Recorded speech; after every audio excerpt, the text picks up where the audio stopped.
अस्सलाम वालेकुम। मेरा नाम है डॉक्टर मुफस्सर। मैं प्लास्टिक सर्जन हूँ। मेरा क्लिनिक है beauty of aesthetics, Ghalib market, MM Alam road, Gulberg 3, Lahore.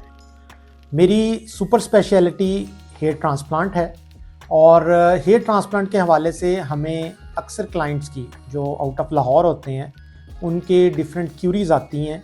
तो ये कंसल्टेशन वीडियो स्पेशली उनके लिए बनाई गई है ताकि उनको सारे सवालों के जवाबात जो है वो मिल सकें और जिस दिन उनका हेयर ट्रांसप्लांट प्लान हो वो उसी दिन ही हमें विज़िट करें, अपना हेयर ट्रांसप्लांट करवाएं और खैर खैरियत से अपने घर जाएं। अल्हम्दुलिल्लाह हम लोग हेयर ट्रांसप्लांट में कोशिश कर रहे हैं कि नई सी नई जो भी जिद्दत आए वो आप लोगों तक पहुंचाई जाए।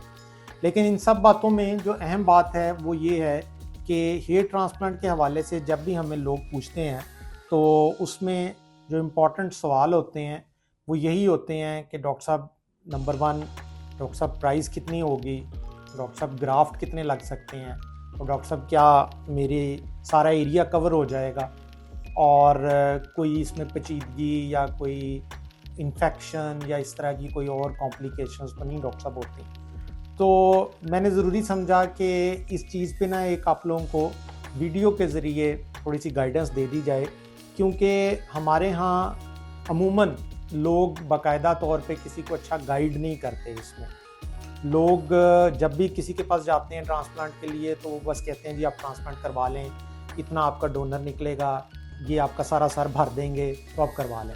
तो क्लाइंट करवा तो आते हैं लेकिन बाद में फिर कई किस्म के इश्यूज़ होते हैं जो क्लाइंट के वहमो गुमान भी नहीं होते और उस तरह की प्रॉब्लम्स आ जाती हैं। तो उसमें हमारी कोशिश होगी कि इस वीडियो में हम आपको स्टेप बाय स्टेप हर चीज़ के बारे में जो है वो अवेयरनेस दे दें ताकि आपको थोड़ा सा सिलेक्शन करने में आसानी हो जाए कि आपने ट्रांसप्लांट करवाना कहाँ से है और आपका रिज़ल्ट ताकि बेहतर से बेहतरीन आ सके।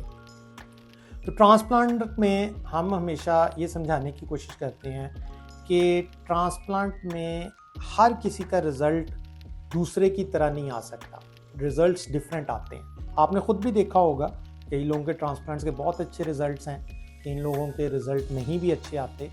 इवन एक ही सर्जन के पास अगर मुख्तलिफ लोग आते हैं तो कई दफ़ा सबके रिज़ल्ट्स भी एक जैसे नहीं आ रहे होते। उसकी वजूहात क्या होती हैं? सबसे पहले तो ट्रांसप्लांट में ये होता है कि आपके जिस एरिया से बाल निकलने हैं, जिसको हम डोनर एरिया कहते हैं, वो कितना अवेलेबल है, उसमें से कितने बाल या ग्राफ्ट निकल सकते हैं। ये दो चीज़ें बहुत इंपॉर्टेंट है। तीसरा फिर जो स्टॉक निकला है, जो लिमिटेड स्टॉक निकलता है, लिमिटेड लफ्ज़ इसलिए बोल रहे हैं ताकि आगे जाके आपको समझाएंगे कि स्टॉक की लिमिटेशन का क्या मतलब होता है, महदूद स्टॉक हम किसको कहते हैं। मेरा नाम है डॉक्टर मुफस्सर, मैं प्लास्टिक सर्जन हूँ। हम आपको बताने लगे थे कि महदूद स्टॉक जो है अब उसकी नेक्स्ट डिस्ट्रीब्यूशन प्लान करनी है कि आपने अब स्टॉक को डिस्ट्रीब्यूट कैसे करना है, वो आपको गाइड करेंगे। उसके बाद जो हेयर ट्रांसप्लांट बेस कर रहा होता है वो बाल का खुद टेक्सचर कैसा है, इस पर बहुत डिपेंड कर रहा होता है।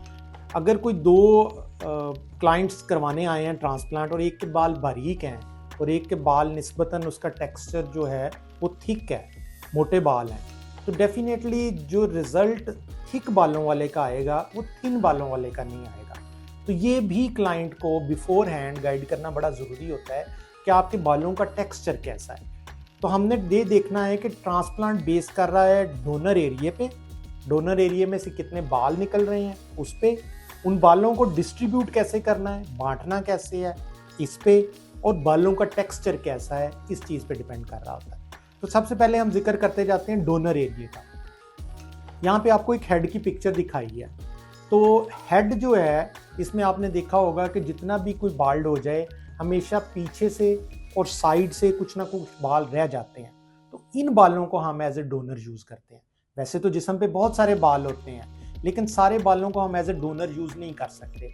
उसकी वजह ये है कि सिर्फ हेड के और सेकंड बियर्ड के बाल ऐसे होते हैं जो लाइफ टाइम चल रहे होते हैं। बाकी सारे बाल अगर हम सर पे लगा भी लें तो उनकी लाइफ नहीं होती, वो कुछ अरसे बाद गिर जाते हैं। इसलिए अब कोशिश ये की जाती है कि मैक्सिमम हेड के डोनर एरिया को अवेल किया जाए और सेकंड अगर कोई डोनर यूज़ करना है तो वो फिर बियर्ड वाला जो है बाल उसको एज ए डोनर यूज़ किया जाए। तो हेड के डोनर का आपको समझाते हैं कि हेड के डोनर में ये बैक साइड जो है कभी भी सारा डोनर नहीं होता। ये जो ब्लू लाइंस लगी हैं इनके दरमियान में जो एरिया है ये वो डोनर एरिया है जो लाइफ लॉन्ग रहता है। ये वाले बाल और ये वाले बाल क्योंकि वीक होते हैं, अगर हम इनको निकाल के लगा भी दें तो ये भी after certain period of time ये भी गिर जाते हैं, इसलिए डोनल एरिया लिमिटेड होता है। इसी तरह ये आप जब साइड देखें तो साइड में ये जो ब्लू लाइंस के अंदर एरिया है इसको हम डोनर एरिया कंसिडर करते हैं। ये वाले बाल, ये वाले, ये ऊपर वाले, ये फिर वीक बाल हैं, इनको नहीं लेना, इनको एज ए डोनर नहीं यूज करना। तो सबसे पहले इंपॉर्टेंट बात हमने ये देख ली कि डोनर एरिया इटसेल्फ लिमिटेड होता है। हम डोनर एरिया पे बारीक मशीन लगाते हैं तो उसके बाद डोनर एरिया की पिक्चर कुछ इस तरह की नजर आती है। अगर आप इसमें अप्रिशिएट कर सकें तो कुदरती तौर पे बाल जो होता है वो गुच्छों की शक्ल में होता है। कोई आपको 3 बाल वाला गुच्छा नजर आएगा, कोई 2 बाल वाला नजर आएगा, कोई सिंगल बाल है। तो जब हम इनको निकालते हैं तो हम बाल को गुच्छों की शक्ल में बाहर निकालते हैं। जब बाल बाहर निकलता है तो वो इस तरह का नजर आता है। अब आप ये देखें कि ये 4 आपको डिफरेंट गुच्छे दिखाए हैं। गुच्छों को हम अपनी टेक्निकल ज़बान में फॉलिकल या ग्राफ्ट कहते हैं। अब अगर आप ये देखें तो इसमें आपको 1 बाल नज़र आ रहा है, इसमें 2 बाल नज़र आ रहे हैं, इसमें 3 है, इसमें 4 बाल हैं, और ये नीचे ब्लैक जो आपको नज़र आ रही हैं ये इनकी रूट्स हैं, इनकी जड़ें हैं। तो हमने 4 गुच्छे निकाले हैं, लेकिन इनसे जो बाल टेक्निकली बनेंगे वो तकरीबन 4 और 3 7 और 2 9 और 1 10 बाल बनेंगे। तो यहाँ पे आपने ये समझना है कि बाल और ग्राफ्ट में क्या फ़र्क है, या फॉलिकल में क्या फ़र्क है, या रूट्स में क्या फ़र्क है। अब ये 10 बाल हैं और 10 ही रूट्स हैं, लेकिन ये 4 ग्राफ्ट हैं।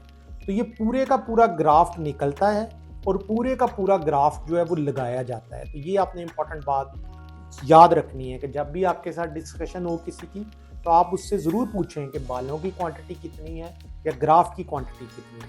तो चूंकि पूरे का पूरा ग्राफ्ट निकाला जाता है और पूरे का पूरा ग्राफ्ट लगाया जाता है, इसलिए ज़्यादा कैलकुलेशन ग्राफ्ट में ही होती हैं।